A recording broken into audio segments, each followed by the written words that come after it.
Voyage to go, history. Life is a journey, being part of it is everything. Hello, my name is Jessica. Welcome to episode 12 of my historical travel podcast, Voyage to Go History, where I take you on the most adventurous journeys from the past that continue to shape our view of the world today. In this true story, 17-year-old German Georg Forster travels around the world with his father, a naturalist in the 18th century, aboard a sailing ship under the command of James Cook. Georg's travel narrative is written in the language of the 18th century.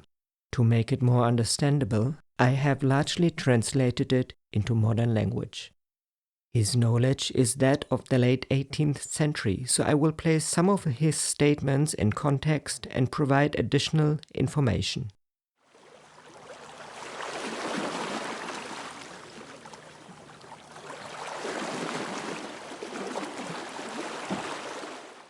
What happened in the last episode? In the last episode, the HMS Resolution anchored in Dusky Bay, where the crew found themselves in an untamed wilderness. Dense forests, tangled vines, and fallen trees made movement difficult, and the fearless birds confirmed that humans had rarely, if ever, set foot there. At first, the small creatures perched curiously on musket barrels, but within days, the ship's cat turned their trust into an easy feast. The sea provided plenty. Fishing lines pulled in enough for the entire crew, including black cod, bass, and jack mackerel. Fresh greens were still scarce, but a local tree, once used as a tea substitute on Cook's first voyage, was quickly adopted for its refreshing taste. Soon they spotted signs of human life. A canoe appeared at a distance, but its occupants kept away despite friendly signals. When Cook's men explored a nearby bay, they found an abandoned double canoe, fishing gear, and old huts. Hoping to encourage contact, they left behind beads, mirrors, and an axe embedded in a tree. The bay, though picturesque, proved hostile. Rain turned the ground into a slippery mess, and then came the sandflies, tiny, relentless tormentors that bit through clothing. Georg's father suffered the worst, his hands swelling so badly that he couldn't write. Despite these hardships, Dusky Bay left a lasting impression. The green mountains reflected in the still waters, and birdsong filled the air at dusk. The land was wild, difficult, and unforgiving, but undeniably remarkable.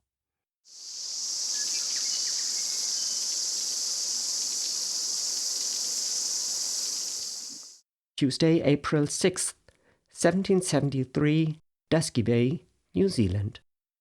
Early in the morning, several officers went to the bay that Captain Cook had discovered on the 2nd. The captain himself took another boat, accompanied by Mr. Hodges, Dr. Sparrman, Georg's father, and Georg. He continued mapping the bay, while Mr. Hodges made landscape sketches, and Georg and his father examined the natural curiosities of the land. In this area, they found a spacious bay that extended so deep and at such an angle into the land that the sea was no longer visible. The steep shores were lined with waterfalls cascading from great heights, creating an impressive scene. The water flowed directly from the forest, forming transparent columns that fell so vertically that a ship could have approached closely and, using a canvas hose, filled its barrels safely from on board. In the background, there was a shallow, marshy area where the shore consisted of shell sand with a small stream trickling into the sea. This spot was rich in wildfowl, particularly ducks, of which they shot 14, leading them to name the place Duck Cove. On the way back, they passed an island with a prominent rocky point where they heard a person calling loudly. Realizing that this must be an indigenous inhabitant, they named the island Indian Island and approached its shore to identify the source of the voice. As they got closer, they saw a man armed with a club or war weapon standing on the rock, with two women behind him at the forest's edge, each holding a spear. When they reached the base of the rock, they called out to him in Tahitian, "Tayo hare mai, friend, come here." But the man did not move. He remained at his post, leaning on his club, and delivered a lengthy speech, occasionally emphasizing his words with dramatic gestures, swinging his weapon around his head. When Georg Forster and the crew of the HMS Resolution encountered their first Maori in Dusky Bay, they witnessed a striking display of oratory and physical expression. The man standing before them delivered a lengthy speech emphasizing his words with dramatic gestures and swinging his weapon above his head. This moment was not merely an act of defiance or aggression, it was deeply rooted in Maori culture. Such performances were an integral part of Maori tradition, often resembling the Haka, the powerful ceremonial dance that combines rhythmic chanting, body movements, and facial expressions. While today the Haka is widely recognized through its use by New Zealand's national rugby team, its origins go far deeper. Historically, the Haka was not only a war dance, but also a means of greeting, storytelling, and demonstrating tribal identity. In a confrontational context, as seen by Forster and Cook's crew, the Haka served multiple purposes. It could be a warning to outsiders, a display of strength, or even a ritual to determine the intentions of the visitors. The dramatic gestures, weapon movements, and vocal intensity communicated pride, defiance, and readiness, sending a clear message without immediate violence. For European observers, this spectacle may have seemed aggressive or theatrical. However, within Maori culture, such displays were a vital form of communication, deeply embedded in their warrior traditions and social structure. What Forster and his companions witnessed in Dusky Bay was likely a spontaneous expression of this powerful cultural heritage, a moment where words and movement merged into a performance of identity, warning, and diplomacy. Since he refused to approach, Captain Cook stepped forward in the boat, called out to him in a friendly manner, and tossed him some handkerchiefs, which he did not catch. The captain then took several sheets of white paper, disembarked unarmed, and handed the paper to the native. The man trembled visibly, but finally accepted it, still displaying clear signs of fear. Cook then took his hand and embraced him, pressing their noses together in the local greeting. At that moment, all fear vanished. The man called the two women over, and they hurried to join him, while several crew members also came ashore to accompany the captain. A brief exchange followed, though neither side fully understood the other's language. Mr. Hodges sketched their facial features, and from their expressions, it was clear that they understood what he was doing. They called him toa, a word that likely referred to artistic skills. The man had an honest and pleasant expression, while one of the two women, presumed to be his daughter, did not appear as unattractive as might have been expected in New Zealand. The other, however, was remarkably ugly, and had a large, unsightly growth on her upper lip. They were all dark brown or olive-skinned, with black curly hair smeared with oil and red ochre. The man wore his hair tied up in a top knot, while the women had theirs cut short. Their upper bodies were well formed, but their legs were exceptionally thin, poorly shaped, and bowed. They wore cloaks woven from New Zealand flax, interwoven with feathers. In their ears, they wore small pieces of albatross skin, dyed with ochre. When offered fish and ducks, they declined, signaling that they had no shortage of food. The approaching night forced them to take leave of their new friends, but they promised to return the next day. As they departed, the man watched them in solemn silence, with an attentive expression that suggested deep contemplation. The younger woman, however, who had talked incessantly during their visit with a fluency none of them had ever witnessed before, now began to dance, and continued to be just as loud as before. The sailors made some crude remarks at the expense of women, but Georg and the others saw in this behavior a confirmation of their observation, that nature had not only provided man with a companion to ease his burdens and hardships, but had also instilled in her a desire to please through greater liveliness and talkativeness. In Captain Cook's published travel account, this small family and the area where the encounter took place were beautifully and accurately illustrated. The following morning they returned to the natives, bringing various items from the ship as gifts. On this occasion, the man displayed far more intelligence and discernment than had previously been observed among his fellow countrymen and most inhabitants of the South Sea Islands. He immediately grasped the value and practical use of the axes and large nails, and regarded with indifference anything that did not seem to serve a real purpose. During this visit, he introduced them to his entire family. It consisted of 2 women, whom they assumed to be his wives, the aforementioned young girl, a boy of about 15 years old, and 3 small children, the youngest still at the breast. It was evident that the man paid little attention to the woman with the growth on her upper lip, likely due to her unappealing appearance. Shortly afterward, he led them to his dwelling, which lay only a few steps into the forest on a small hill. It consisted of 2 poor huts, built by leaning several poles together and covering them with dried flax leaves, over which they had placed pieces of tree bark. To reciprocate the gifts, they offered various ornaments and weapons, particularly some war axes, but their generosity did not extend to their spears, which must have been their most cherished and valuable possessions. As they prepared to depart, the man came down to the shore and presented Captain Cook with a flax-woven cloak, a belt braided from grass, a string of coral-like beads made from small bird bones, and several albatross skins. At first, they assumed these were further gifts, but he quickly corrected their misunderstanding by expressing a strong desire for one of their boat cloaks in exchange. Such so-called boat cloaks were so large and wide that one could wrap them around the body multiple times. However, they were not willing to give away clothing that could not be replaced. As soon as they returned on board, the captain had a large cloak made from red baize, intending to present it as a gift to the man on their next visit.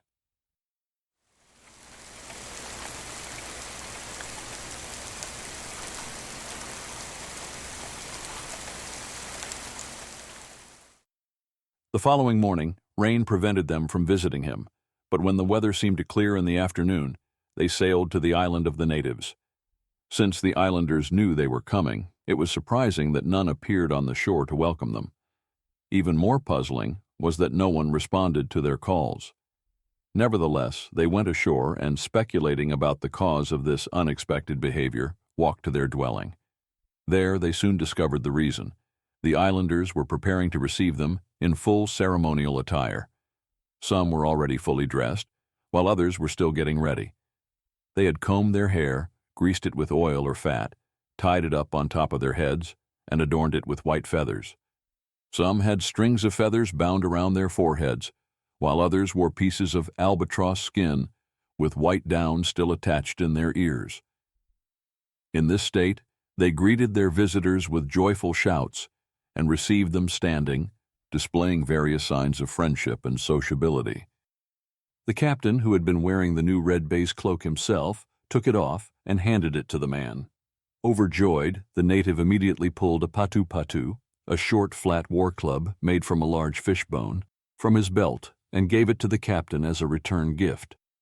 They attempted to converse with the islanders and had brought along Corporal Gibson of the Marines, who supposedly understood more of the local language than anyone else on board.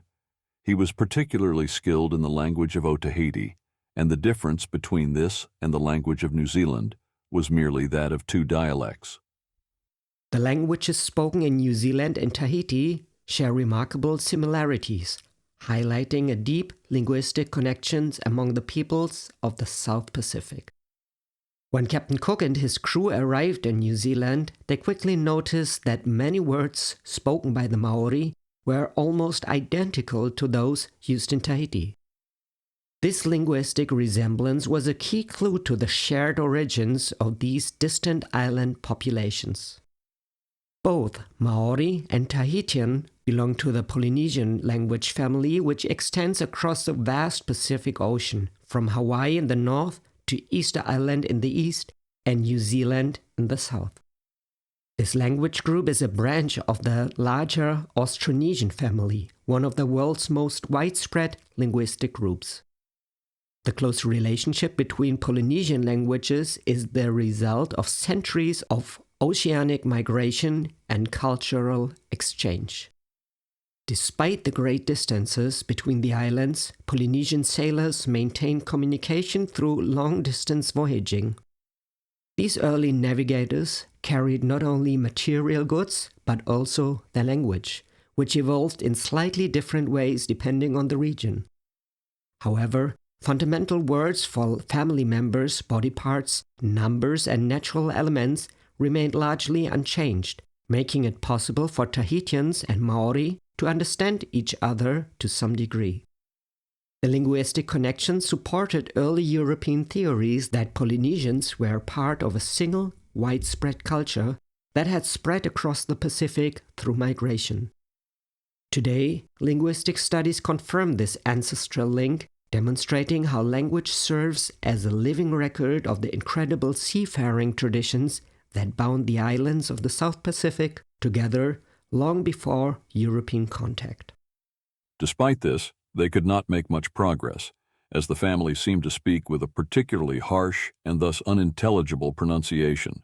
So they took their leave and spent the rest of the day mapping various parts of the bay, fishing, hunting birds, and collecting shells and other marine specimens among the rocks.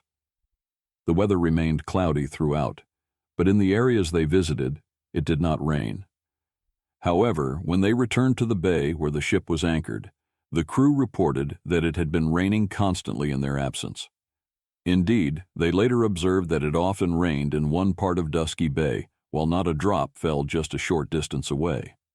This phenomenon was likely caused by the mountains along the southern coast of the bay, stretching toward the western headland. Their great height kept them almost perpetually covered in clouds. Since their anchorage lay directly beneath these peaks and was surrounded by them, it became a collection point for the mists that continually rose from the water. These vapors drifted visibly along the slopes, shrouding the treetops in a semi-transparent white mist, which eventually condensed into heavy dew or rain, soaking everything through. On the northern side of the bay, however, conditions were different. There, only flat islands lay scattered, allowing the sea's vapors to pass directly over them toward the snow-covered alpine peaks in the bay's interior. The following 2 days brought such heavy rain that no work could be undertaken. Because the air in their anchorage was constantly damp, the ship's interior became filled with moisture, which was not only unhealthy, but also caused their botanical specimens to decay. The ship was anchored so close to a steep, overhanging shoreline, covered in dense trees and undergrowth, that even in bright weather, especially during fog and rain, it remained perpetually dark in the cabins. Often they had to light lamps even at midday. They endured these hardships willingly. Fresh fish was always available. With a diet of fish, spruce beer, and myrtle tea, they stayed healthy and energetic. Since their arrival, they had become true fish eaters. Many of them ate nothing but fish. Fearing they might tire of it, they tried new ways of preparing it. They made fish soups and pies. They boiled, fried, roasted, and stewed it. Yet the more they experimented, the faster they lost their appetite for it. Those who wisely stuck to simply boiling their fish in seawater kept their appetite the longest. Even stranger, despite the variety, they focused on only one type of fish. The sailors called it coalfish because of its dark color. It was similar to English cod. Its flesh was firm, juicy, and nourishing, though not as delicate as some other local fish. They avoided softer fish because their fat made them too rich. A large type of lobster, some shellfish, and occasionally a cormorant, duck, pigeon, or parrot provided a welcome change. Compared to their diet at sea, their meals now seemed luxurious and plentiful. The entire crew, from the captain to the lowest sailor, felt the benefits of their improved diet. Even the animals on board seemed to recover, except for the sheep. Unlike the men, they could not thrive in this land. The southern end of Tamai Poinamu, as the local people called the southern island of New Zealand, was made up of steep, rocky mountains. Deep ravines separated them. Dense forest covered the lower slopes, while the peaks were barren or snow-covered. There were no meadows or flat lands. The only patches of level ground lay at the backs of the bays where streams flowed into the sea. These streams had carried down soil and stones over time, forming small, low-lying areas. But even there, thorny shrubs and tough bushes grew instead of grass. Near the water, reeds could sometimes be found, but they were scarce, rough, and unsuitable for grazing. Worse still, the crew saw that even their efforts to gather the freshest grass shoots were in vain. To everyone's surprise, the sheep refused to eat them. On closer examination, they discovered the animals' teeth were loose, and they showed severe signs of scurvy. Out of 4 ewes and 2 rams that Captain Cook had brought from the Cape of Good Hope to release in New Zealand, only 2 had survived, 1 sheep and 1 ram. Even these were in such poor condition that it was uncertain if they would live. Any future sailor hoping to introduce valuable livestock to the islands of the South Seas could only succeed if the animals arrived healthy. To ensure this, the voyage must be completed as quickly as possible, avoiding cold conditions. The best approach would be to sail from the Cape to New Zealand in the shortest possible time, staying in moderate, temperate latitudes. This concludes part 12 of Georg Forster's journey around the world aboard the HMS Resolution under the command of James Cook. I have linked a map of the locations of this episode in the show notes. For those who would like to see the locations of the journey around the world on the present day, I recommend my YouTube channel, Voyage to Go. There, I visit the places from Georg Forster's travel narrative and try to uncover traces and connections between today and the past. So that was episode 12 of our journey around the world with Georg Forster, Captain Cook and the HMS Resolution, on which we will continue our travels together in the coming weeks. I hope we can travel a little further together, because life is a journey, being part of it is everything.